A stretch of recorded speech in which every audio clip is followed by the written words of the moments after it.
Welcome, my Cheesecake Chicks, to an episode of Stay Golden, Inside Looks at the Golden Girls.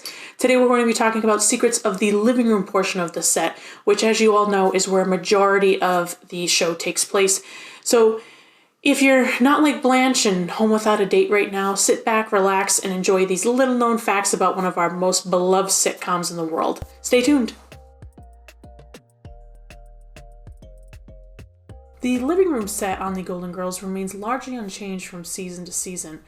It always features the wicker furniture set of one couch and two chairs and one coffee table with a sofa table behind the couch that plays home to many shopping bags and purses upon return home for many of the characters as they return through the door.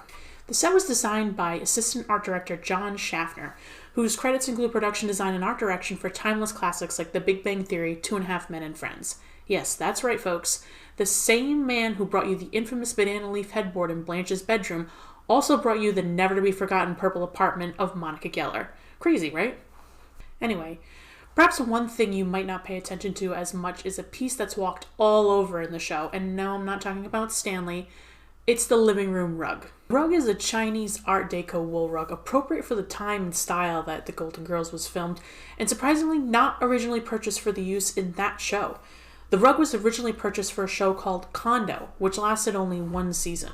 Condo, airing in 1983, was about two neighboring resident condo families, a downsizing, wealthy New England family and a Latino family struggling to get along with one another. The show was produced by the Golden Girls producers Paul Jungerwitt and Tony Thomas, and runs all of just 13 episodes before ultimately being canceled. The show starred MASH star McLean Stevenson, and some argue the show ultimately ended his career. The rug cost about $3,500 in 1983, which would be close to $9,000 in present-day dollars. So they couldn't let it go to waste. When it was time to start laying out the set for the Golden Girls, the rug fit the decor scheme perfectly, luckily, so it was reused. With Schaffner being recently out of school, the Golden Girls was one of the first opportunities for him to hone his skills. He cut his teeth in the industry with his first idea, which was none other than the iconic sofa that we know and love in the living room set. The sofa was made from sectional elements requiring that they be wired together. The two end pieces were specifically chosen with a fan feature in the wicker arms because Schaffner felt they appeared more feminine. The color palette was chosen specifically to express a tropical Floridian flavor. One of the linchpin pieces of the living room was the iconic swinging door into the kitchen. This provided for quick and easy transitions from the living room to the kitchen, the only two sets that were always up and ready for the entirety of the show's run. As the show hit its stride in later seasons, the writers of the show had a lot of fun using the door to their advantage to emphasize character development and antics that are only quintessential to each different character.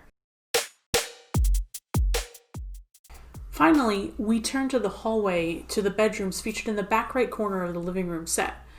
If you're a longtime viewer of the show, and you think on it for just a few seconds, you'll realize that the hallway doesn't make much sense in the grand scheme of things. If the hallway were correct, it would in essence dump you into the garage, which theoretically is off the back left corner of the kitchen behind the wall with the phone mounted on it.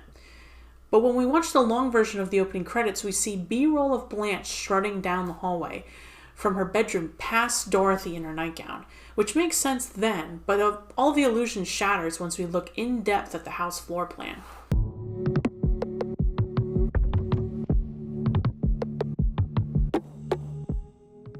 We should also let Rose know that Blanche's priceless family vase that she broke in the first season featured in the living room set is only about $270 at Walmart for a similar version, which would be about $107 in 1985. Which, by my guess, is probably a little too much for her counseling center salary, I would say. If you're looking to recreate this room or replicate any of its features, most pieces are easy to find, or at least ones that are very similar. The living room rug is available in a similar style today on Overstock for about $4,559. The couch, a similar wicker piece, is available online for purchase through a company called First Dibs at a sweet $5,990. That's all for this video. Be sure to like, comment, and subscribe to stay up to date on all that is the Golden Girls. Thank you for watching and for being a friend. See you in the next video.